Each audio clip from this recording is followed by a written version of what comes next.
Welcome to Glazed Over, a podcast for business tips, painting tricks, and gabbing with friends. We're your hosts, Amy Williams and Christine Steele, and we're so glad you're here. Hey, Christine. Hi, Amy. How are you? Sorry. Let's leave it in. Hey, Christine.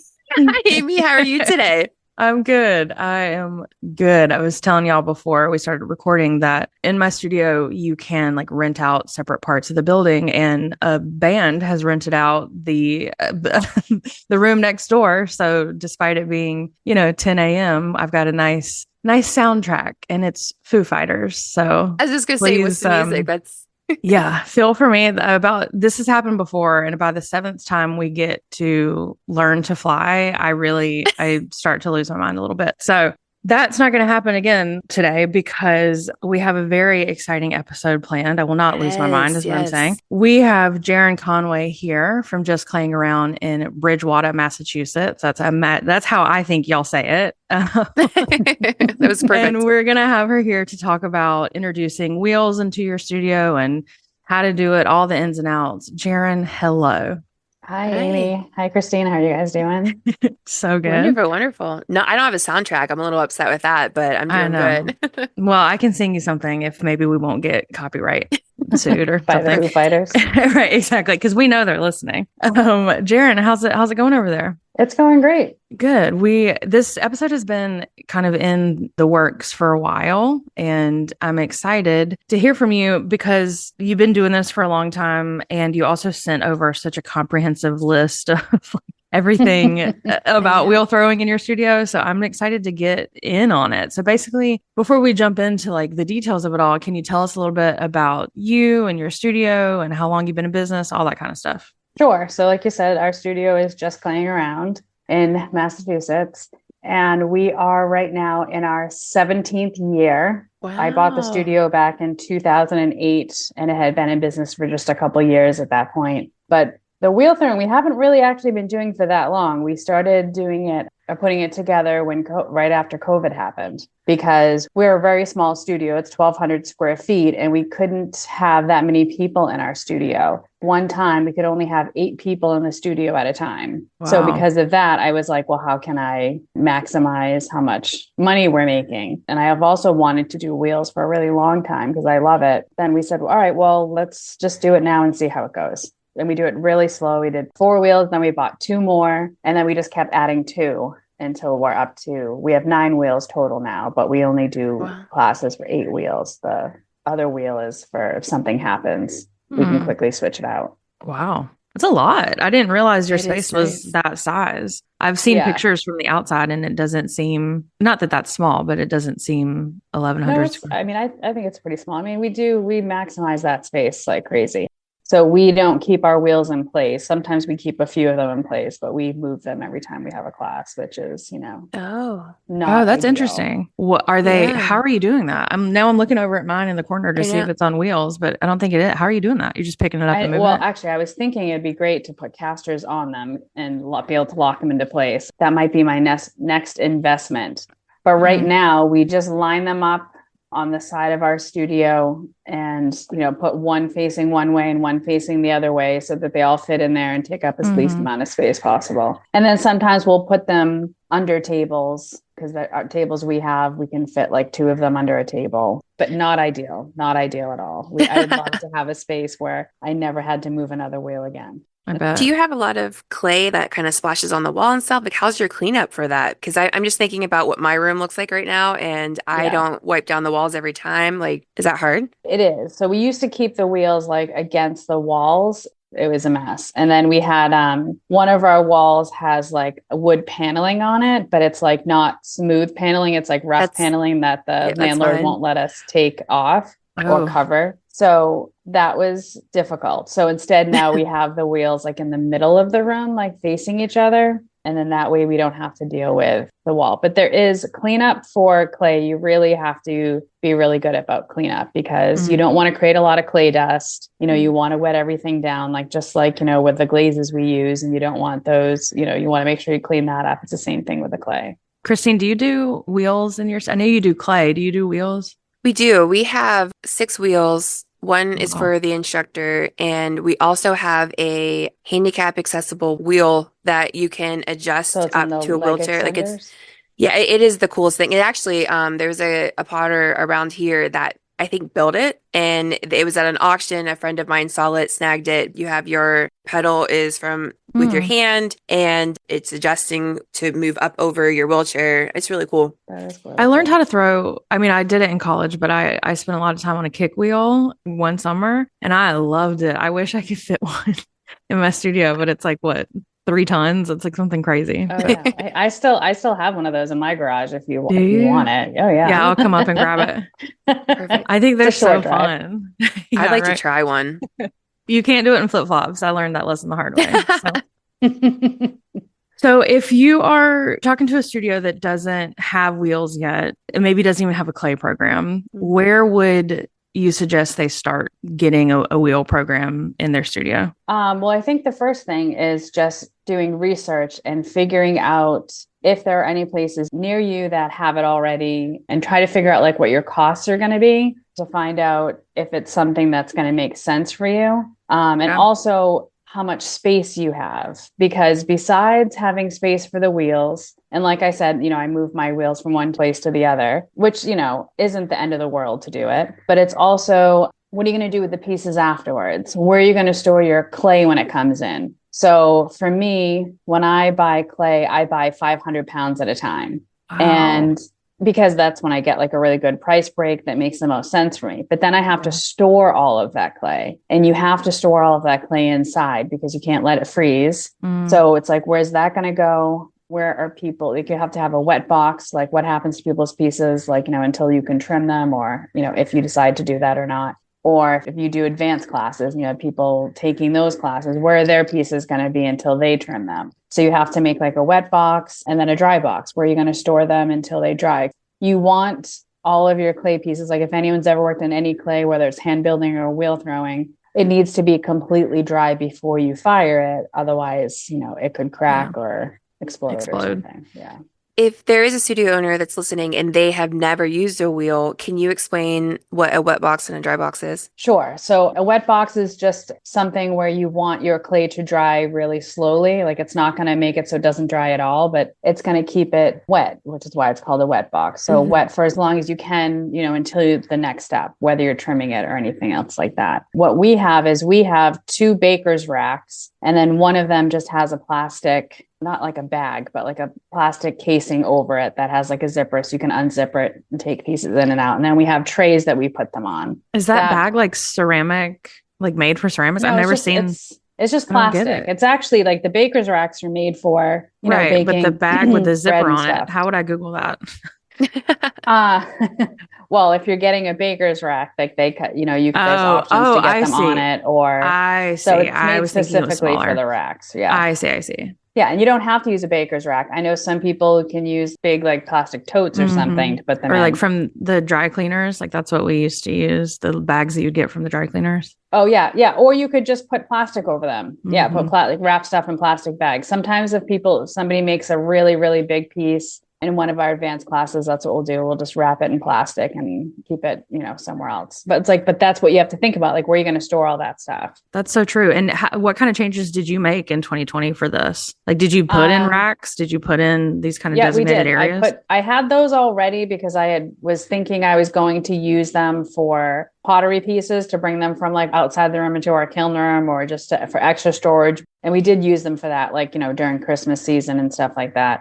So then we just changed it and just made those dedicated just for the clay pieces. We got rid of a lot of stuff in the studio to make as much room as possible. I got all new shelving in our studio. I got tables that are a little bit smaller than what I had before. So I actually kind of redid the whole studio to make the most space, but all things that I kind of wanted to do, even if I didn't get wheels. And so I just looked that up. It's called a bun pack rack cover. And it's like $30. So that's I'm adding that to my cart. Is also Yeah, I need one of those. I'm used to using wet boxes that it's like a Tupperware box, like plaster of Paris layer in the bottom that keeps everything super wet. And that's not always easy to use because you can't have taller pieces, if depending on the box. And the plaster actually takes the moisture out of your piece. And also it gets moldy. It's not fun to clean. If it's in a container. Yeah. How'd you get into this? Well, to bring it way back. You are ancient. That's very true. That's very true. When I was in college, I have my undergraduate degree in fine arts, but as a painting major. So I was painting like with oil paints and stuff on canvas. My senior year, I took a wheel throwing class as an elective, and I just fell in love with it. I really, really like doing it. And then, I run the studio with my wife, Cynthia, and she also went to art school. She went to SVA in New York. Actually, before that, when she was in high school, she took wheel throwing classes. Wow. And so she really liked it. We had wanted to start doing it again. And then we bought a kick wheel. I don't even know how many years ago, but I think I probably used it like 4 times. And we got that because both of us wanted to get back into it. And I kind of, even when I originally bought the studio, I wanted to bring it in. I wanted to start doing it, but it just never made sense. And, in buying wheels is a big investment. They can be anywhere from $800 to $2,400 a piece. Kind of depends on what you want to do or what kind of wheels you'd like to get. COVID happened, everything was shut down. And I was like, all right, let's just do it. So I imagine the next step in the process is finding who's going to teach the class. Mm-hmm. And who does that in your studio? So it started off, Cynthia started teaching the classes first. And what we do whenever we teach a new class for something we haven't done is we start with kids. Smart. Because I feel like kids are a little more forgiving if you don't know exactly what you're doing when you first start doing it. It just gives you the courage too to kind of start teaching adults. So Cynthia started teaching kids with just a few, and then we went right into teaching adults. And we said, yeah, we'll figure it out as we go. Then one of my employees, who's like our assistant manager, she started learning she was always doing the class. So all of our classes have a teacher and a helper. And then she was always Cynthia's helper. And then she started teaching classes. Because I had another job too during all of this. And then I quit that job, I had 2 other jobs. I quit those jobs. And then I came onto the studio full time. And so then I started teaching classes. So all 3 of us do teach classes now. Do you have any recommendations for people that have never done wheel throwing before, that want to get into it? And, they're going to have to teach it eventually. Do you have any places they can search that out? Feels like a trick question. It does. Because you could always go and take a class, right? You could take a class with someone else, you know what I mean? Go to another place that teaches it and take it, and really think about the things that you liked from the class, the things that you didn't like from the class. I can tell you the 3 of us watched a lot of YouTube videos and even on Instagram now, like when I look at my feed, it's like all people doing play projects and stuff. I think YouTube is an incredible place to start for that, really, especially if you're living in an area that maybe doesn't have like a community college or doesn't have a studio around. But I guarantee if you put the call out of like looking for a wheel instructor or something like that, you can find someone to bring in that will also teach you. Is that kind of how you do it, Christine? Yeah, I don't know how to do the wheel. Not well anyway. I have made like maybe 3 things in my entire life, and I don't teach the classes because of that reason. I have been lucky. Now, right now we do have we had like a month and a half of no wheel instructor, but I just keep putting out on my Facebook or all the socials of, we need a wheel instructor. Is anybody interested? And we had a teacher that actually wanted to do it during the summer, and then she recommended, and previously one of her students that was really good. So, but if someone calls off, how did you find the first person that you got? The very, very first person to start it, I put out a post that said, does anybody know how to do throw in the wheel? And I would like to talk to you. And I had this beautiful girl who I felt so bad because during our interview, all we did was talk about plants. And then I realized, oh, wait, I have other questions I need to ask you. And I told her, I'm like, you would be developing this program. I have the wheels. We started with 3 of them. And we kind of came up with it together. I used some information from other people's studios from other areas, and we built it together, but mostly she did it. I think that's cool. Yeah, I think you bring in somebody too. I did.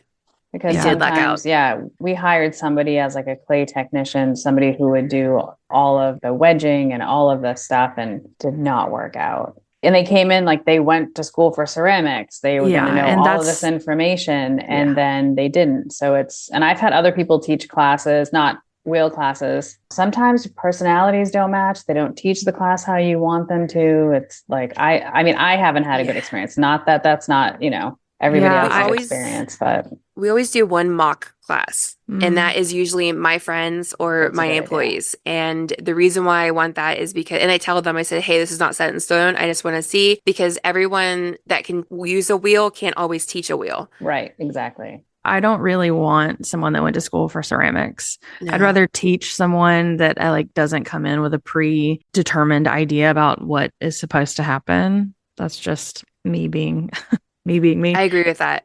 We had Um, one girl that had a bachelor's, and she walked through my studio and she goes, oh, where's your that, and what about this and this? And I was like, I'm sure you learned a lot in college, and I think that's fantastic, and I can't wait to learn about all the things that you learned. But this is a business, and this is the way that the real world does things sometimes. And it took her about a month and a half to finally be like, okay, all right, I know. And I'm like, Yeah. thank you. Yeah, we So used you- to not hire art students for that same reason, yes. but now I do. Now a lot of the kids who work for me are either in art school or have gone to art school. But I preface it like what you said, Christine, is I go through and like, listen, this is what you've done, but like you think this is the example I always use. Like you think you know how to clean a brush, but we're going to teach you how you really clean a brush. And we kind of go through there. Yeah. But Or in the interview process being like, this isn't an art job. This is a customer service and cleaning job. I said Yeah. that Yes. 1,000 times. right. You've got your wheels, you got your clay, you've got your instructor. Now I'm assuming classes are up next, or walk-in basis, or however you structure it. Can you talk a little bit about how a customer can use a wheel in your studio? We don't do any walk-ins for clay because that would be really hard, because with clay, there's a lot of preparation for it. Like just in preparing the clay itself. You have to wedge all of the clay that you're going to use. You have to weigh it out beforehand to know how much you're going to use for the classes. We've kind of come up with a formula on what we use for kids classes, like how much weight versus adult classes and all of that stuff. And with wedging clay, we find that it's best to, if you have a class on Tuesday, you're going to wedge it no earlier than Monday, because it stiffens up as it sits there. So when we might like weigh out the clay in like little balls first, just so it's pre-weighed, but then we wedge all of the clay the day before or the day of the class. So for the classes, we do a bunch of different kinds of classes. So we have our main classes, like our try it classes, our adult classes, and those, should I talk about like prices and stuff, or just how we do them? Yeah, I mean, you can talk about prices. I think it's going to be different for everybody. Obviously, It is, what right. works Yeah. in, Massachusetts won't work across the board. I'm definitely interested in what your try it class looks like. I happen to know your schedule pretty well. So I know you also do like 8-week or 6-week intensives, or however you want to call it. So I definitely want to hear about that. Did you start out doing these like group classes, or did you start with just sort of like one-off, come in and try it? We started with a one-off one because we wanted to really be able to get like the feel, the flow, like how much clay we were going to go through. We wanted to make sure we had all of the information. Also, in teaching people, like there's a million ways to throw on the wheel, a million different hand positions that you can use, and how you center clay. And we adjusted over time on what we found works the best for all beginners on how they throw. We still tweak things sometimes. Like when we'd set up the classes, everybody had their own wire tool, and we'd had 5 or 6 other tools that we would give them to use. And now we have 3 tools that we give them. The wire tools are shared between wheels, and then we give them a rib tool, a sponge, and a trimming tool, which doesn't always get used. And that's it. And is that Because included in the price, or is that something they purchase additionally? that's just something Or do they use just in the share? class and they They're leave just it. No, using yeah, it. they just Gotcha. this is what we do for setup for classes. For like the 6-week classes, our price includes them getting their own toolkits.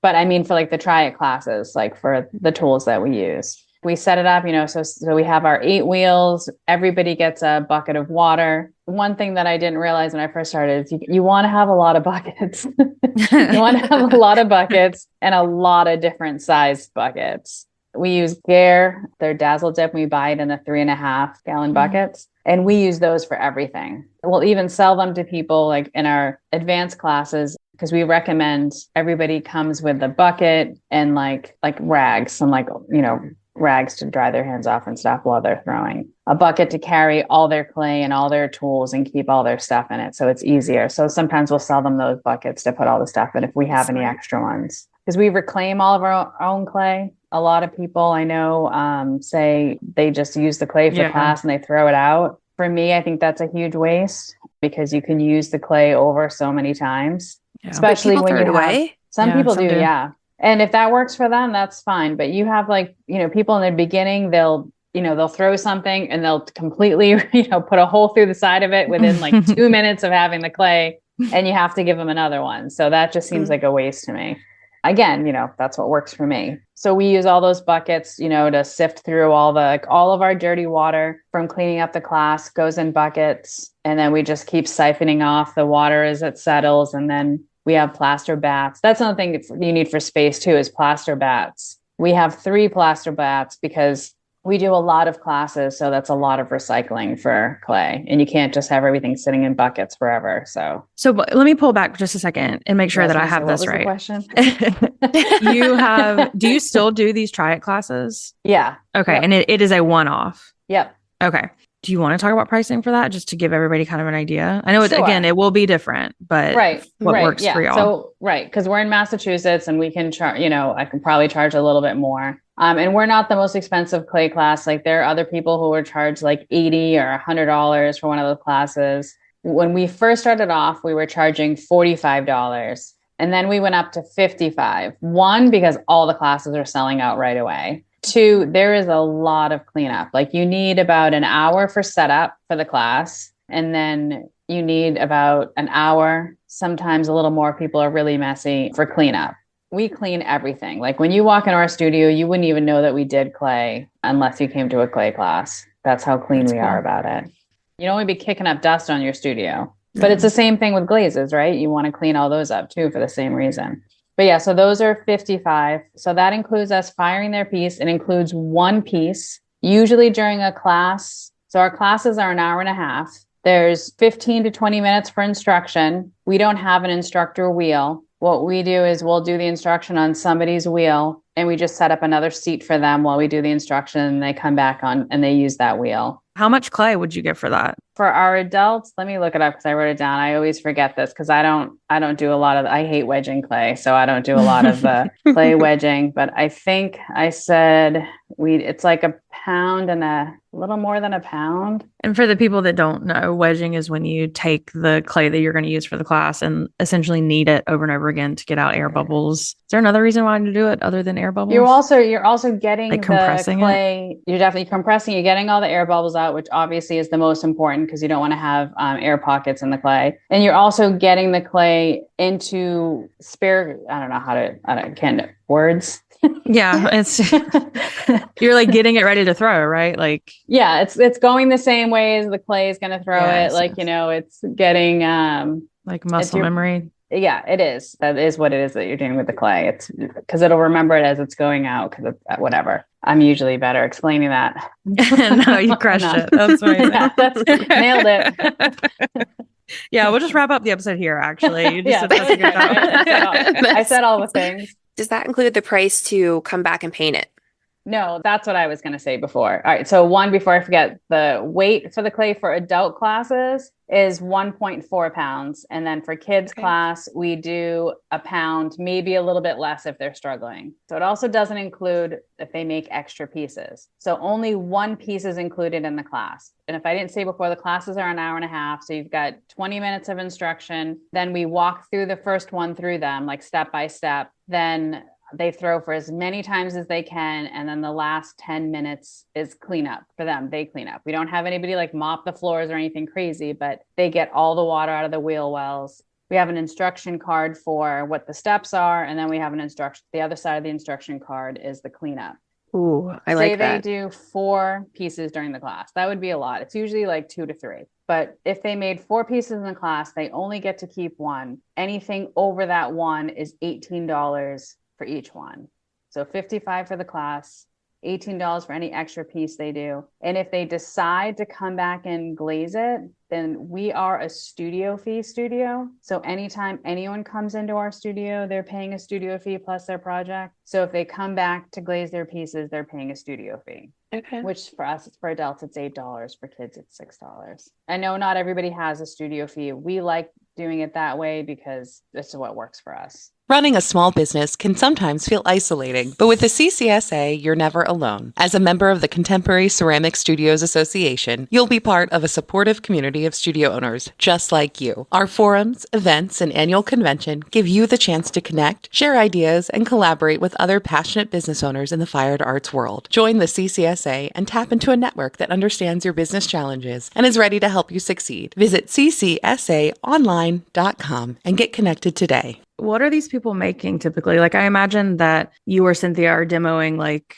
cylinders, just because I feel like that's like the first natural thing that you make on a wheel. But typically, what are these people producing? Usually bowls more than anything else. And we kind of gear them towards that because that's a really good first project that people can be successful in. And then we also tell them they can make a tumbler or a vase. And we call it a tumbler because you can't put a handle on it. That's a whole nother class. Right. If they want that, they can take our beginner class where they can learn everything about wheel throwing, and then they get to learn how to do any kind of attachments. The other thing we do not let people make are plates. And the reason we don't let them make plates is because plates are actually, even though they're just flat, they're a little more complicated because you need to babysit them throughout the process. So they don't warp. Dry. Exactly. Yeah. They don't warp or crack. And a lot of times when people make plates, it's by accident. It's because they were making a bowl and the sides just fell over. And then they're like, but now I have a plate. And I'm like, that's just not going to work. That's so Plus, funny. when you have something really big, because we have bats on all of our wheels, on our wheel heads, like those are like those plastic discs that you see on there. So you can take them off and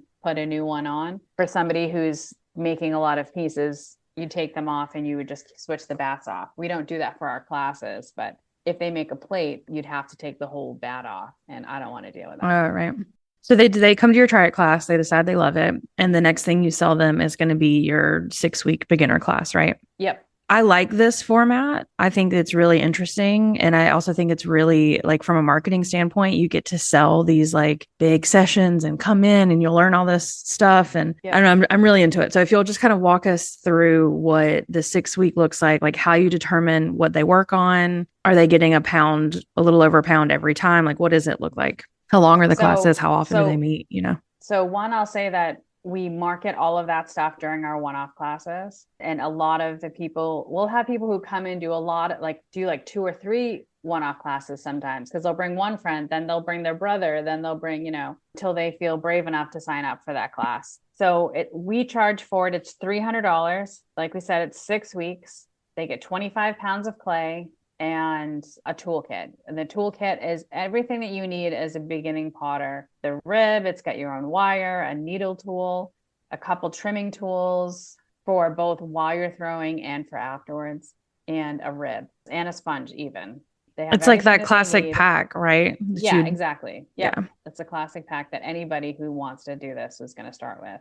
The whole 6 weeks, there is a demo in the beginning of each class by the instructor. And then the rest of the time is for them to work on their pieces. And then after their second class, then they can schedule extra time to come in whenever they want. And so let me talk about that for a minute on why we don't do that right when they start. It's because they have not learned how to clean that wheel properly yet. Yeah, we want to make sure they really know what they're doing before we just let them go unattended, because people sometimes forget that this is a machine that you're working on. And we need to make sure that they're being safe when they're using it and not being completely reckless. And also we want to make sure that they're going to pick up after themselves. So if we have somebody who just is never going to pick up after themselves, they lose the right to those extra classes. And they can come in whenever they want for these extras? Not whenever they want, because, our studio is open every day for, paint your own pottery, glass fusing, and all the other stuff that we have. So we have designated times that we tell everybody what they're going to be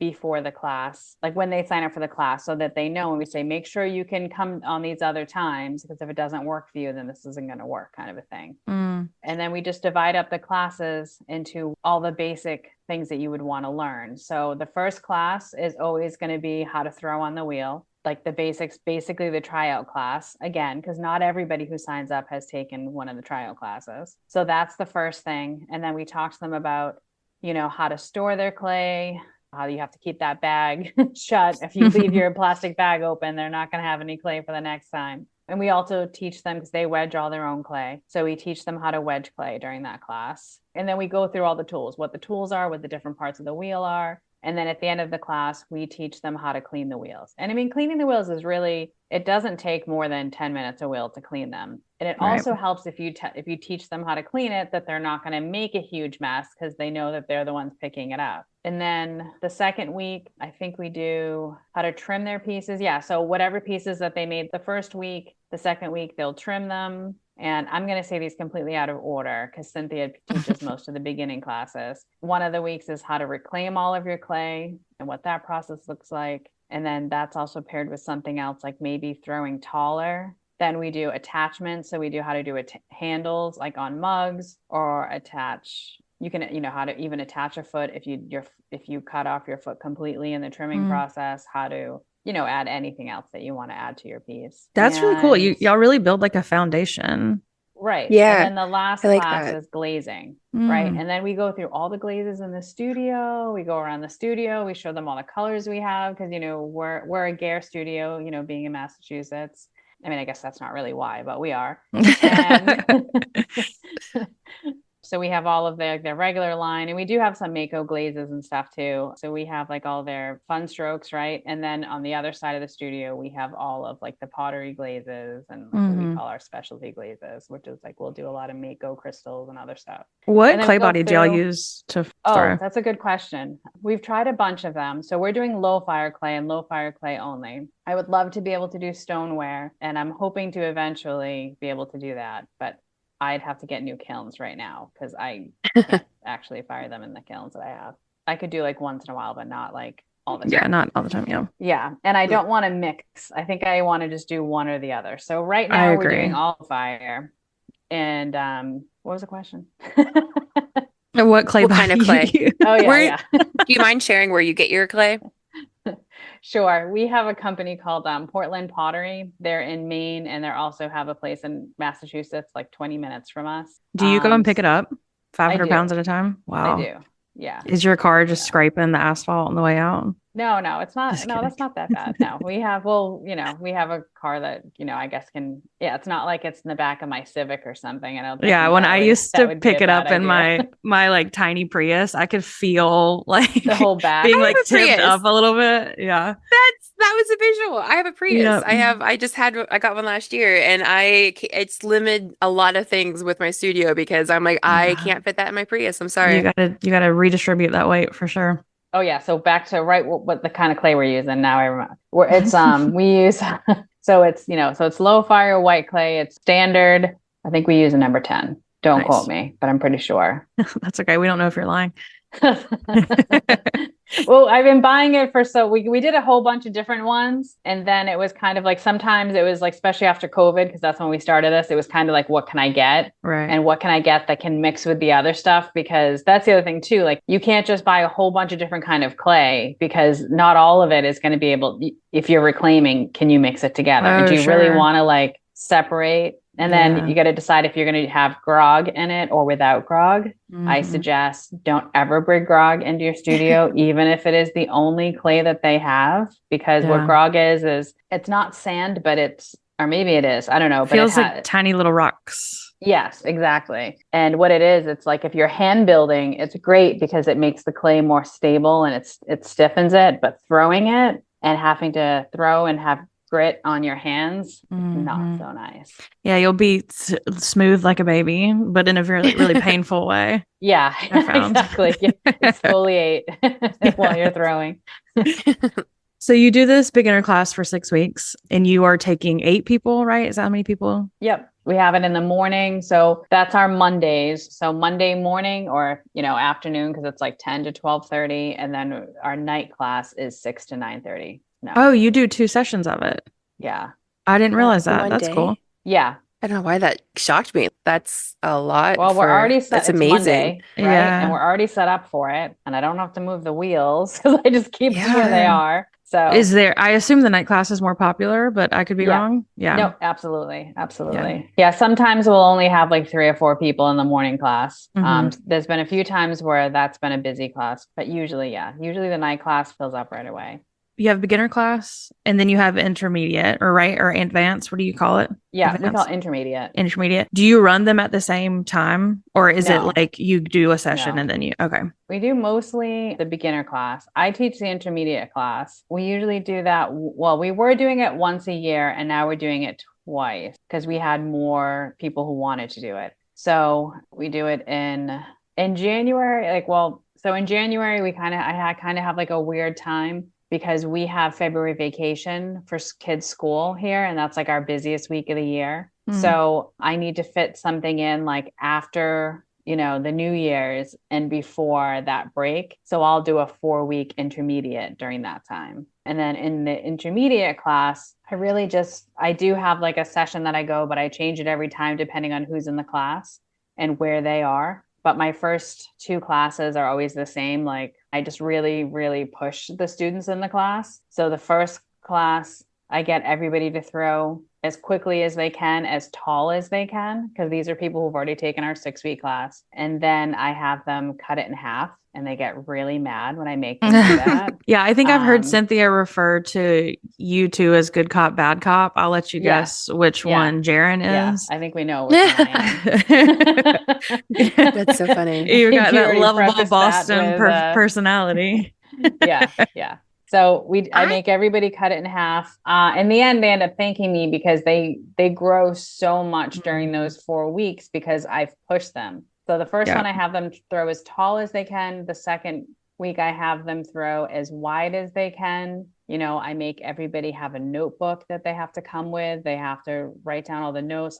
Because it's like, all right, listen, if you really want to grow as a potter, you need the information to do it. You can't just come in and be like, oh, what am I going to make today? Whatever the clay takes me. No, you need to have a purpose, because especially if you're successful on the wheel, you want to know, well, how much clay was that? You know what I mean? Like, how tall did I throw it before I got it? Like, if I want a really wide bowl, how tall was it before I widen it? All that kind of information. And then the last 2 classes, from talking to them, I ask them what their goals are. Like, what's something you've seen that you really want to work towards? And then I'll work towards that with them. Whether it's like, I really want to learn how to throw a lid. So then I'll do a demonstration of how to throw a lid.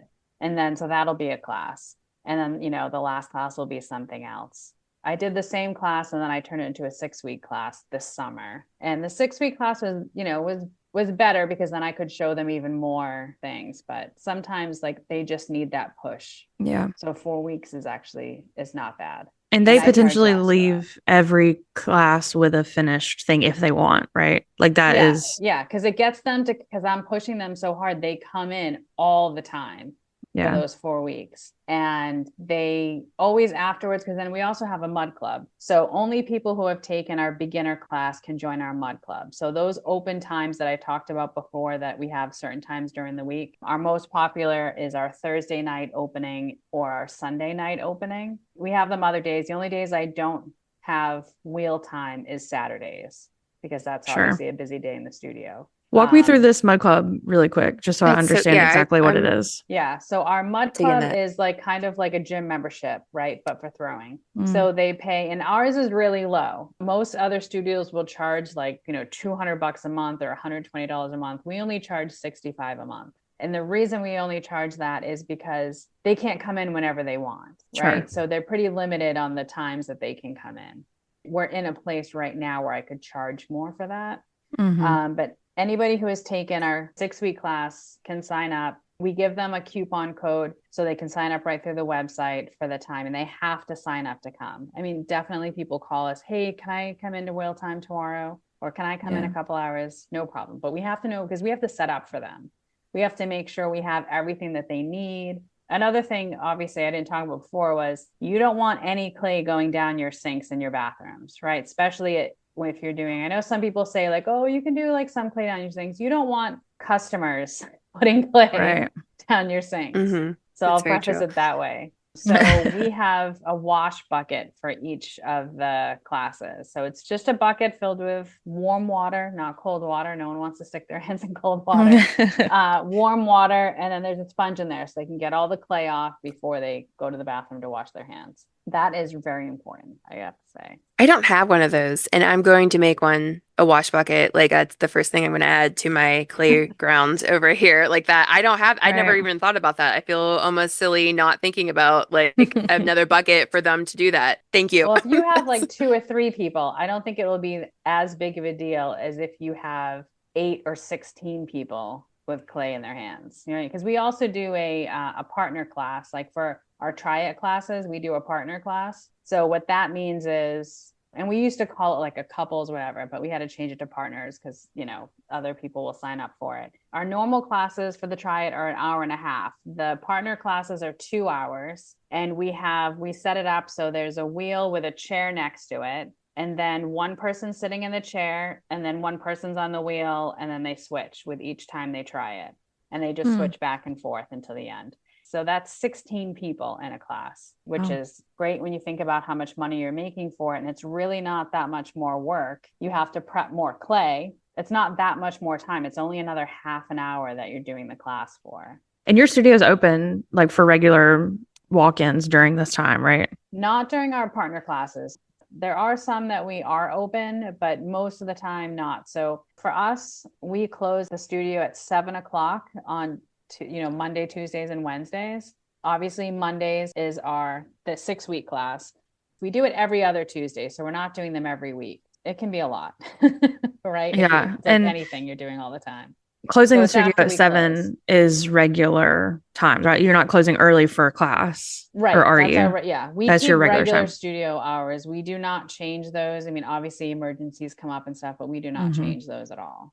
So we'll close at 7 and then our class starts right at 7 because it's a Tuesday and Wednesday night. So we can start setting up, early for Right. that. And then What happens when a customer can't make the class? Like if they're in a 6-week session and they can't come to the third one, do they lose it? Or is that what those after hour classes or times are for? For the 6-week classes, and that's a really good question that I wanted to hit upon because I'll talk about something else for a second. But for the 6-week classes, if they miss a class, it's really not that big of a deal. We can catch them up in the next class. We'll do the demo that we're supposed to do. And then while everybody else is going back to working on their pieces, because we let people do a lot of like doing stuff on their own during those classes. That way, if they have questions, we're there to answer Right. them. So if somebody misses a class, then we can make it up while everyone else is working. Then we can go, okay, this is what you missed yesterday, or this is what you missed last week, and we'll go over it. Or if they come in during that extra time, yeah, we can catch them up then too. Or sometimes like we've actually had people who they'll come to that morning class that 1 week. Oh, sure. Something. So that's cool. That's worked out. It doesn't help the morning people because, like I said, the evening class is always full. But for any of our one-off classes, so all of our classes, we never really had like a no refund policy, right? Like if someone missed one of our glass classes or ceramic class, we don't give them their money back, but we would let them come to the next one. Well, we started getting so many people canceling for the wheel classes. And the problem with that was those were sold out like 2 months ahead of time or a month ahead of time. Like we're selling out all the classes. So then someone calls you 2 hours before the class and wants to cancel, or, hey, well, can I just come to the next one? Well, no, because I can't fill that seat now because you gave me 2 hours. In the beginning, we could fill some of the seats because we had such a long waiting list for people who wanted to take the classes. But now, we're 4 years in and we're not going to fill that spot now. We wrote no refund, but we said, but you could give it to somebody else. And then that just made a mess. Yeah, like, headache. Oh, yeah, you can't you just find somebody else? So what we do now, and this has been like the best thing ever, and I can't remember, it was somebody within the CCSA that I'm friends with who suggested this, and I can't even tell you who it is now. It was said, me. I'll well, take the credit. it was you. It was you. You did it. You should just make like a checkbox and have them like, so they have to agree to it. Like, I agree Oh, that sure. this class is not refundable and cannot be transferred. And like, you have to write it out and cannot be transferred to another class. And now nobody expects a refund. And if they do, I'm like, well, you already agreed that this wasn't Right. refundable. It's not the policy. Right now, things happen. You know what I mean? Like we've had like somebody's had to rush their dad to the hospital. No problem. You can come to them. Right. You know, find another time to come back. You know what I mean? Like, we're not monsters. I swear to you, most people who cancel like last minute, it's just because something else came up that they'd rather do. Sure. Yeah. They only see things through their own perspective. They don't really understand that I'm going to lose money if you don't come to this class. With that disclaimer, I also want to bring up your warning that you have on your class. I saw that it says using a pottery wheel may be harmful to a person that has a pacemaker. That is so smart to put on there. I only just realized that. And I got that because I was going on, I had to look up a part that I needed for one of my wheels on the Shimpo website. And it said it on there. And I was like, oh crap, I need to put that on my, I need to put that on my classes because I didn't know that. Yeah, that's amazing. I am going to not only have the wash bucket, but now I'm going to add that to my website. That's amazing. I wouldn't have known either. That's really I'd like to know smart this. to go to these manufacturer websites and just check to make sure what we're going to tell people. And I have no idea why, but I don't know. I was like, okay, well, if they're putting it on their website, it has to, obviously something happened. Right? Yeah. So I know you do very word of mouth selling. You know, you try at classes, then you pitch the beginner, then you pitch the intermediate. What other avenues of marketing these classes are you taking? And are you finding it easy, difficult? Like, what does that look like? So I have this really great person that is helping us market stuff. She's also gorgeous. She's also me, by the way. This is a trap question. I appreciate this. No, we're doing a lot of, so obviously, you know, all like social media, send out a newsletter, you know, an email newsletter. That's really important. And then we just started putting a blog on our website. So we've talked about it there, you know, that's all like heavily loaded with like CEO keywords and stuff. And also just CEO on our website. SEO Stuff. SEO. What did I call it? Yeah. CEO. I was going to let it slide, but you said it twice. So yeah. Just in case. What is she talking Everyone's about? Googling CEO. Like, what does that mean? Are you doing any like in studio signage? Do those work for you? They do. They've actually been helping us a lot for our other classes. So we have like little tabletops, one that kind of just shows people like, you know, just quick suggestions on painting pottery. And then the other side will be one of our classes and then a QR code linking to the classes. So I see a lot of people doing that. And then also when they check out, we have a list of the upcoming, all with QR codes, so they can scan them if they want to sign up, or we can sign them up right there. A list of all, like, we have like adult classes are on the left side and all the kids classes are on the right side. And then people see the wheels. The wheels are in the studio and they're like, oh, what are those? Do those. Helpful for us. Yeah, that's cool. But Google, I think, is really important to advertise on. We don't pay for it, but you can now, like if you have a business account with them, right? I don't think they're calling it that anymore, but you can advertise your classes on there. And then also any pictures that we put on our website, we put keywords in. So when you search it, they'll come up. And because I know a lot of people. Yes, just to explain that, when you are uploading the image to your website, it gives you the option for like alt ID and to kind of describe the photo. That's really important in the SEO world to help people find what they're looking for. Right. I think that has helped a lot because a lot of people, when they come in, they said, oh, I was just Googling like pottery. And then all of a sudden your place showed up for wheel throwing and yeah. So, and it's one of those things where it's like when I've got 1,000 things to do on my to-do list and I've got to upload stuff to my website, it's the thing I always want to skip, but I urge myself and everyone to not skip that because I do think the payoff is really high.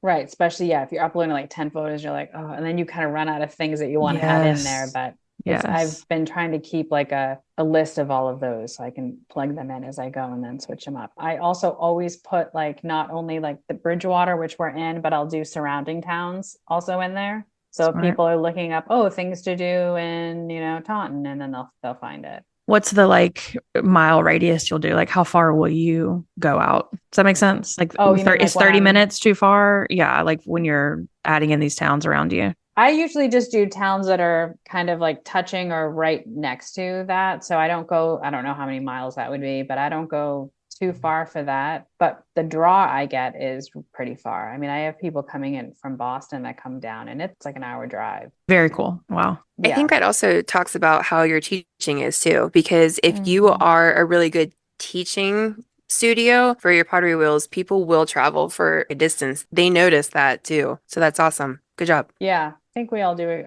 a really good job. Started with from Cynthia, started doing it, and she's a really good teacher. We have had people coming from other places or have taken other classes or have taken other 6-week classes, even other places, and then they'll come to our studio and they said, I learned more in your triad class than I learned in 6 weeks at this other place. And I think that's a real testament to the like procedures you have in place, the boundaries, the policies, like the planning that goes into it. You're really thinking through like the structure of the class, what to teach them. And I mean, it shows with like the amount of people that come and tell their friends and things like that. That's very cool. Thank you.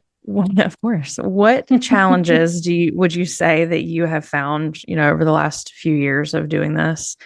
Canceling sorry. No, go ahead. And how did you fix it? Yeah. So canceling of the class, like not showing up like for a while, and then people coming out of COVID and people were blaming COVID, like, oh, I have COVID. And I'm like, really? You got COVID an hour before the class? Right. Like it was rampant of how many people were canceling last minute. So that was our biggest problem. Besides that, it's, so we trim everybody's pieces afterwards, and then we put their initials and the year in the bottom. So we have like stamps that we put in, so they're all uniform. One, it makes the piece look better when they get it. It looks more professional and they go, oh my God, look what I did. And it's like, yeah, well, we, trim the heck out of that. Yeah, we fixed it. So besides that, it also makes it easier for us to track it because now it has their initials on it because we have like tags that kind of follow things along. So that was people's pieces breaking sometimes, but as long as you're careful and you have, it doesn't really happen as much as you would think it happens. Like we thought when we first did it, everybody's piece was going to explode in the kiln. Like, and what are we going to do about that? So, we do have something on our website and on like when they sign up for the class that we do our best, but sometimes, things happen and they do. And sometimes, I didn't realize somebody squished the clay back together and threw again. And then that was the piece they were keeping. So things do happen. But for the most part, as long as we wait long enough for them to dry out completely, they're fine. And how long is that normally? I know it's different depending on the time of the month. I was going to say, or the year. Depends on the year. So in the summer, it's like no time at all. But in the winter when it's cooler and stuff here, I would say at least 2 weeks. And then the other thing we do is we'll bring them into the kiln, and then only when the kiln's below 500, we will put the clay pieces on top. Or sometimes we'll just put them in the room, what I mean? So then the moisture goes out. And then when we fire them at 04, but as a slow. We don't do a preheat, but we'll do a slow. So that way anything in the beginning can kind of burn out if there was any moisture left. Yeah, I like that. We just wait 2 weeks because I'm terrified and I'm nervous. I don't want anything to have any accidents. And when I say 2 weeks, it's really 3 weeks because we tell them you can't get your piece back for 4 to 6 weeks because it's getting better. And my staff that teaches the wheels are like, you can put that in now. And I'm like, I keep putting it up to my cheek. I'm like, I was going to ask I don't know if you're doing the the cheek test. I can't tell how many times I've been like, I can't tell. I'm just like standing in the room with something on my face. Like, is it on your cheek? Yeah, you've never heard about the cheek test? It's like to help determine the moisture level or like if it's your cool. cheek as opposed to like your forearm. Literally, I have no idea. And I gotta tell you, I never even thought about my forearm. It's always my cheek. And I also either at convention or on the podcast has talked about licking it. Obviously not the podcast. Somebody was talking about if you lick it and your tongue sticks to it, then it's ready. And I'm like, I don't think I'm gonna be licking everybody's pottery, but I don't listen. Part of me was wondering if they were just trying to get us, and I believed it. So your faces are telling me. Are you sure it wasn't like an ice cube or like the light pole? I'm thinking of A Christmas Story now, and his tongue gets stuck on that. Maybe, I don't know, but they were saying, it was talking about casting your own molds and when to put it in there, and they said if you lick it. So yeah. Oh, well, that's going to be an extra charge and everything. Yeah, that's going to be an extra charge for me. It's an upcharge. Yeah, exactly. Yep. Well, do you ever get any pushback from customers with the like layout of like, okay, you get one and then it's $18, but also $8 on top of it. Like, is that ever confusing or they don't like it or they're just so used to it? That part, no, not really. Because a lot of times people, they do it once, they do it the one time. They're like, oh, that was great. And I'm like, well, you get to keep doing it. They're like, I get to do it again. I'm like, you can do it for as much as you can in the next hour. I mean, I think it makes sense. You just have to make sure in your description of your classes that you're really laying out everything that it includes, everything that is included. And sometimes, you have to mention what's not included, right? Like we put glazing is not included. I've had like one person complain that they had to come back and paint their own piece. And I was like, you really don't want to glaze your piece? I'm like, because then it's like another outing and you're only paying $8. And they're like, no. And I'm like, well, you can pay me 15 and I'll paint it for you. So I just took them complaining about it as an upcharge because she's like, well, the last place I went, they painted all the pieces. And I was like, okay, but I'm not that place. Right. But how much did they charge you for the class? Oh, $80. I was like, okay, well, right. Pay me 80 and then I'll paint it for you. Seriously. Yeah. I'm easy to buy. What about the people that don't come back for their items? What do you do? Oh, good one. Same thing for their pottery items, right? We text everybody when things come out. And then I try to keep all of my, pottery and clay pieces for a minimum of 6 months. And that's just me. That's what I want to do. Because, sometimes life gets in the way and I feel like that's enough of a grace period for me. I know some people do longer and some people are like 2 months, which, I understand because you run out of space. So we have like a policy, like we have to text them 2 or 3 times. And then the last has to be a phone call because sometimes we have found out that when we call, we've been texting the wrong number the whole time. There always has to be a phone call in the end before we recycle people's pieces.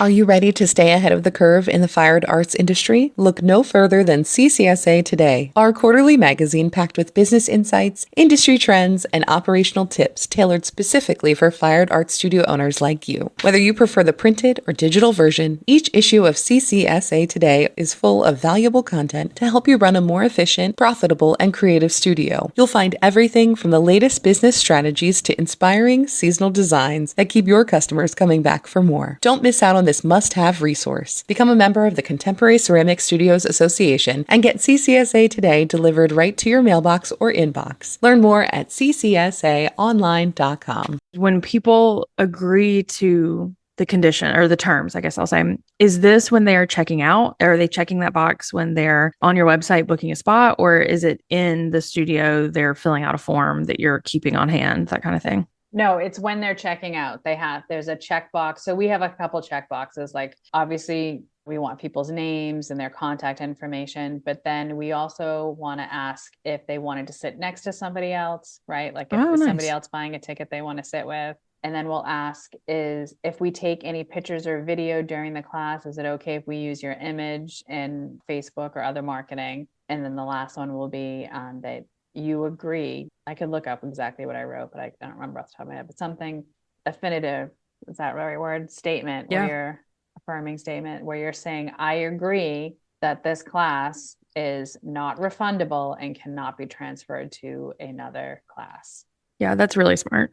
Yeah. So that way when anyone comes back at me about it, I can say, this is what you agreed to when you signed up. Now, if somebody signs up over the phone because they couldn't, they didn't want to book through the website or they couldn't figure it out or whatever. And so they book over the phone, or if they book it in person, we make sure that we tell them, like all of our employees, like, and I know that because we've had to deal with this so many times, that they tell them, like, you understand that once you pay for this class, if you can't make it, you can't get your money back and you can't move it to another class. Yeah.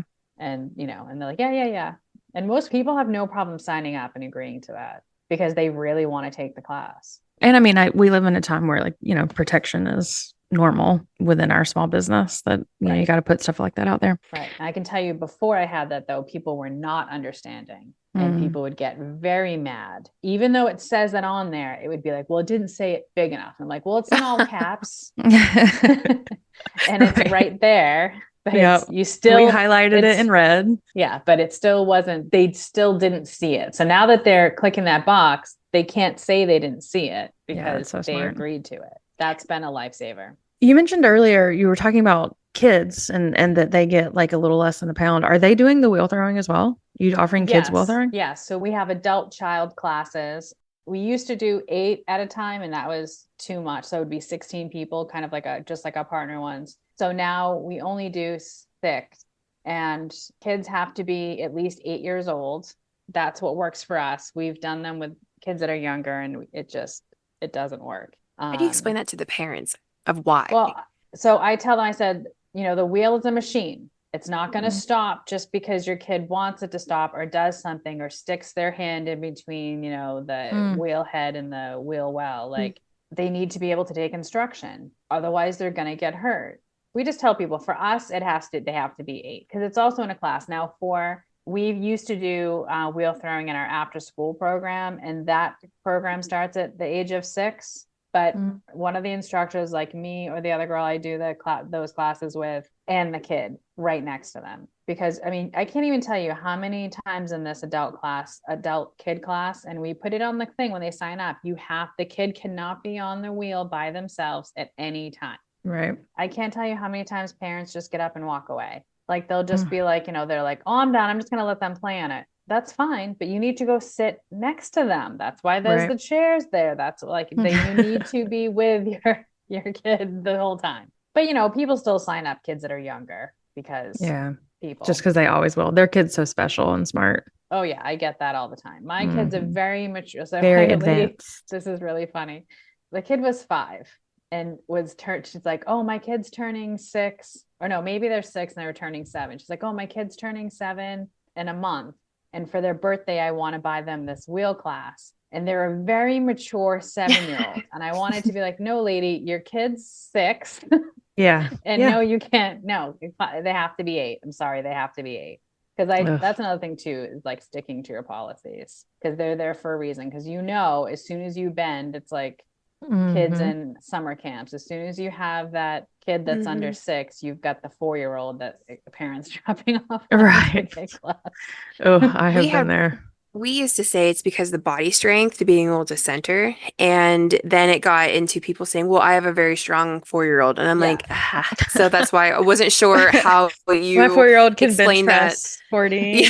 Right. Yeah. Right. No, and that's the thing. Like I try to, whenever I explain things to customers, I try to do it in a very closed way. Like meaning like I'm not going to open it up for discussion. Like you said, like they'll be like, oh, but my kid's really strong. So I try to say things where there's like, it's just like, no, that's just our policy and that's it. And like I understand now why like big businesses do that, because as soon as you open it up, then people have all this stuff that they want to say and contribute. And then, they try to find this wiggle room or leeway into getting it, and it's just like, this is tangentially related, but I know you do hand building classes. Did the hand building classes come first? No, well, I shouldn't say that, because we used to do hand building class. We've done hand building classes in the past, not regularly, but we've definitely done that before, and we do clay. We've always done clay in our summer camps. But for like our regularly scheduled classes, like we have now, like now we have at least one adult and one child hand building class per month, which is pretty new for us. Yeah. Those are going well. I mean, we did we did a pumpkin class, and we did have 2 pumpkins explode. Oh, are they just too thick? So we always put a hole on the bottom. Anything that's going to be closed, like a closed form. We put a hole in it somewhere, like, just like our, the pieces, you'll find those little holes everywhere. The hole did not go all the way through. Oof. And it was because we used a different tool than the one we usually use. And it's just what it was. What happened was the clay went through, like it poked the hole through, and then the clay fell back down on top of it. Was it one of those, like almost like a shovel, but it's like rounded? Was it that tool? Oh, one of the hole tools. Yeah. No, we usually just use, so we have a tool that we use all the time. So instead of using like needle tools, we'll take like skewer, like, those bamboo skewers that, you doing kebabs or whatever. We'll take those, and then we just keep resharpening them in the pencil sharpener. And that's what we use as kind of like our cutting tool, especially for kids and even for adults, to trim things and to do other things with. So use those for a lot, and then we'll poke holes with those. We do have hole punching tools, but we'll use those. And then for this one that didn't work, we had just tried using a needle tool. The class had 17 people in it. So for 15 of them, it was fine. And then for 2 of them, it wasn't. So I like to use a straw for hole poking because it usually pulls that straws back are great. through. Yeah. Sometimes it'll get stuck too, right? But do you fire these pieces in with everybody else's PYOP pieces, or are you doing separate loads? Not at all. Separate. Every single time, separate? Every single time. Yeah. Way back in the beginning, like, talking like 15 years, 14 years ago, we used to fire, like when we would do the kids' clay pieces, we would fire those at the bottom of the kiln, and then we would fire other stuff at the top of the kiln. But that's because, we didn't really have that many. It wasn't, we didn't really have, back when we were first starting out, if we didn't have like a full load, we didn't want to be running the kiln unless it was completely full. So we would do that. But now we have so much of it. It's nothing for us to load a whole kiln of 04. So hypothetically, if you're listening and you do that, maybe you better be listening. Yes, but hypothetically, why wouldn't you fire that with the other stuff? Could explode. Is that the only? 2 things. Well, for bisque, like all of our bisque pieces for our paint, they're all fired at 04. So I want to fire my clay stuff at 04 at the same. You can fire at 06. It's 06. I don't really know what the difference is. I know obviously the heat is the difference of the firing, but I don't know if it's like how drastic. The glaze attached to it or something. I don't know like the chemical whatever on what happens between those 2 firings. But if you did, and a piece exploded, it's going to explode all over your glaze and it will stick to the glaze. Sometimes what I would do, and this is bad, so I'd fire those at 06 with the other glaze, and I'd have like just one piece I needed to fire, and I would like build a dam around the whole thing with all the posts, just so that it was completely covered on all sides from the inside, and it would be on the outside, and so from all the inside. So if anything happened, I was pretty lucky for most of the time that nothing happened, but all you need is that one piece, right? Because even if you have it on the bottom and it explodes, you've got, the vacuum on the bottom, the environment, like, that's sucking all that air out. And you got all the air coming in. It's all that air circulating and moving around. So even on the bottom, it's going to blow those pieces up to the top. And it's always just how luck goes that it's hits the piece that someone worked on, for 6 hours with their grandmother and or that commission piece that's like pristine and now has a huge chunk in it. Yeah, absolutely. So what is the future for wheels in your studio? Any goals coming? Anything you're wanting to try? Well, we want a larger space. We really, really want to move to a larger space so that we can incorporate all the clay things, all the fun tools that we can have, and also never to move a wheel again, like I said, would be ideal. But with the space that we have and until this dream happens, I don't know. I think we're definitely, like I said, we've been doing more and more hand building classes. Besides like changing like little tiny things in some of our processes, I don't see any major things happening. I think, we've really kind of honed it down to what works really well for us. That's amazing. So it's just kind of like, just keep doing it. I will say for the first time in like a long time, and I know it's just because it's this time of year, like September, we had classes that did not sell out, and that's been a first for us. But here we are 4 weeks later, and all my classes now. I was going through being like, oh yeah, no, we definitely have some openings with a customer. And I was like, oh, no, they're all sold out. Hey, that's good. Because sometimes it happens. But again, it's a class of 8 people or 16 people. Right. So that's why they sell it fast. As we come to a close on this episode, if you could give a studio that's really wanting to do this and they're starting from scratch, what's kind of like the one piece of advice you want to leave everybody with about having wheels in your PYOP studio? Well, one, it has to be something that you really want to do because, as we've talked about, there is a lot to it and you're going to be giving up space for it. But if it's something that how I was, where it's something that I've always really wanted to do, then to just go for it, buy just 2 wheels, like Christine has what you said, 3 wheels, right? Start small. That's how we start small till you get a hold of it, till you get a hang of it. You know what I mean? Like, shake off all of those, like, oh, I can't do it, I can't teach a class, because you can learn as you're teaching.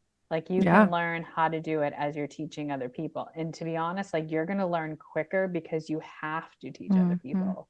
It's just like anything else that you've never done before that you want to try. Like I never thought I'd be able to teach a ceramics class. Like I was so nervous the first time I had to teach somebody how to paint on pottery because like I said, like my background was in oils. Well, oil paint does not, is not it's different. It's totally different. So to teach that class and to, be, the expert on what I'm doing. And the thing is too, a lot of people will have grace. Like I've taught wheel classes where I'm showing them how to make a piece and I ruin it right in front of them. And I go, well, that didn't go well. Yeah. And I think people like to, things happen. Yeah. And they like to see that too.